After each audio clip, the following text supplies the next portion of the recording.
আশাবাদী হব তার দ্রুত যাতে তার হত্যাকাণ্ড তদন্ত হয় এবং দ্রুত বিচার ট্রাইব্যুনালের মাধ্যমে বিচারটা শেষ করা যায় সেই অনুরোধ করছি এবং আমি এই ঘটনার তীব্র নিন্দা জানাচ্ছি। ধন্যবাদ। আমাদের সময় অত্যন্ত কম, অনেকেই বক্তব্য দিতে চান, বাগেরহাটের আছেন অনেকেই।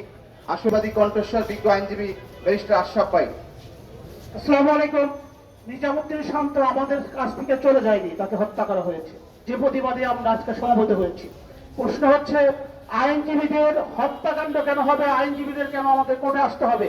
আমরা সকল মানুষের নিরাপত্তা চাই, কিন্তু আমাদের মাঝে একজন বিজ্ঞ লোক আছেন, আমাদের সকলের অভিভাবক, একদম আনেমে মাসলি, উনি হচ্ছেন বার কাউন্সিলের বর্তমান ভাইস চেয়ারম্যান আমাদের জয়নাল স্যার। আমি স্যারের জন্য প্রার্থনা করি মহান সৃষ্টিকর্তার কাছে, আল্লাহ ওনাকে সুস্বাস্থ্য এবং দীর্ঘজীবী করুক, এবং স্যার যেহেতু আমাদের মাঝখানে আছেন, উনি আমাদের মাঝখানে থাকবেন এবং সারা জীবন থাকবেন আইনজীবীদের মাঝখানে। এই